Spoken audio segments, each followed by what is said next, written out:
तो अम्मा आप कहाँ जा रहे हो? हम लोग बेंगलोर जा रहे हैं। बेंगलोर जाने की खुशी आपके में अलग से दिख रही है। क्या बात है बेंगलोर में ऐसे? बेंगलोर में हमारा बड़ी वाली ननन छोटी वाली ननन उनको देखना है।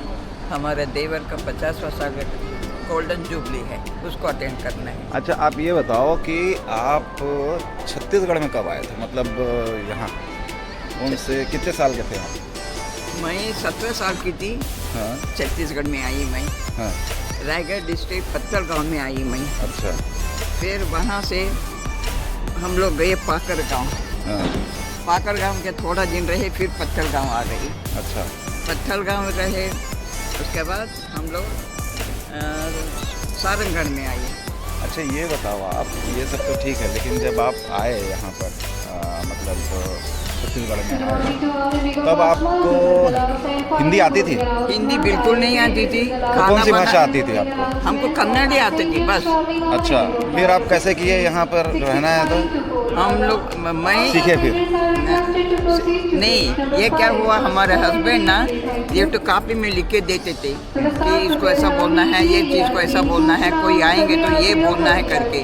कोई आएंगे तो खटखटाते थे, दरवाज़ा नहीं खोलती थी, अंदर से ही वो किताब लेके पढ़ लेती थी, उनको बता देती थी। अच्छा तो ये बताओ आप मेरे को कि आप लोग ये कभी भी सोचेगा कि इतना दिन आप यहाँ पर रहे हो, साउथ से आए, कर्नाटक से आके यहाँ बस गए 17 साल की उम्र में, और आज आप 77 ईयर्स के हो गए हो, मतलब आपने पूरा ज़िंदगी समझ लीजिए आप हिंदी भाषी प्रदेश में छत्तीसगढ़ में आपने गुजारा है। वो तो है। ठीक है, तो आप लोग को ये नहीं लगा कि हम क्या बोलते हैं रिटायरमेंट के बाद में वहाँ चले जाएं?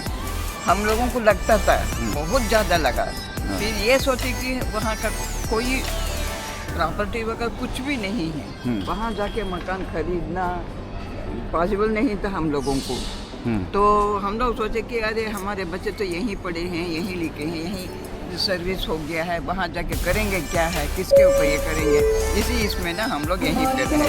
तो आपको क्या लगता है छत्तीसगढ़ कैसा जगह है? छत्तीसगढ़ तो अच्छा है, बहुत बढ़िया है, बहुत मिलनसार है, प्रेम से बात करते हैं, सब कुछ बहुत बढ़िया है। कभी कभी लगता है हम लोगों को कि नहीं यहाँ पे नहीं रहना था, हम लोगों को वहाँ कर्नाटक में रहना था, कहीं ना कहीं मन में आ जाता है वो। लेकिन ऐसा क्यों आता है? आना चाहिए क्या? क्योंकि आप देखो, आप जब कुछ नहीं था आप लोग उस समय में आए यहाँ पे, और आज आपके पास में सब कुछ है, मतलब आपके बच्चे जो हैं वो अच्छी अच्छी जगह पर हैं, अच्छी पढ़ाई की हैं, अच्छी जगह काम कर रहे हैं, अपना जीवन यापन कर रहे हैं, आपका यहाँ पे खुद की प्रॉपर्टी है, आपका अपना घर है, बच्चे लोग अपना घर बना चुके हैं, और यहाँ के वातावरण, यहाँ के लोगों से मिलजुल के रह रहे हैं। हिंदी भी अच्छा बोल लेते हैं, छत्तीसगढ़ी भी बोल लेते हैं, आप भी समझ लेते हो छत्तीसगढ़ी, हिंदी इतना अच्छा बात कर लेते हो, पढ़ लेते हो, सब कुछ है। तो भी मतलब आपको क्या लगता है जो भाषा का विवाद चल रहा है, लोग बोलते हैं कर्नाटक में आके कि कन्नड़ बोलो आप, हिंदी में हम नहीं सुनेंगे, तो इस पर क्या बोलना चाहोगे आप? ऐसा कुछ होना चाहिए कि भाषा के विवाद होना चाहिए, लड़ाई झगड़ा होना चाहिए भाषा के नाम पे? नहीं, भाषा का भाष में कोई ये नहीं है। कर्नाटक में बिना हिंदी बहुत अच्छे से बोलते हैं, बहुत अच्छे से बताते हैं, कहीं भी जाना होगा उन लोग अच्छे से हिंदी से बोलेंगे, हिंदी में बात करेंगे, कन्नड़ में बोलेंगे, कन्नड़ में बात करेंगे, इंग्लिश में बोलेंगे, इंग्लिश में भी, लेकिन बहुत मिलनसार हो जाते हैं। लेकिन कुछ लोग हैं जो भाषा को ज़्यादा मतलब महत्व नहीं देते, ये भी सही है। महत्व देते हुए लड़ाई झगड़ा करते हैं कि आप कन्नड़ में बोलो, आप हिंदी में बोलो, तो ये क्या सही है? ये सही नहीं है। हाँ, ये तो बिल्कुल सही नहीं है। देखिए अभी मैं बात कर रहा था अपनी माता जी से, जिनके बारे में आपको अभी पता चला उनके ही द्वारा कि उनको हिंदी भी नहीं आती थी, लिखना पढ़ना कुछ भी नहीं आता था, और पूरा अपना जीवन उन्होंने यहाँ पर हिंदी भाषी प्रदेश छत्तीसगढ़ में बिताया। छत्तीसगढ़ की संस्कृति और यहाँ के लोगों से मिलजुल के अपना जीवन यापन कर रहे हैं, और उनके बच्चे, मैं उनका तृतीय पुत्र हूँ, और बाकी मेरे 2 भाई भी बहुत अच्छी जगह पर अपनी सेवाएं दे रहे हैं छत्तीसगढ़ शासन में।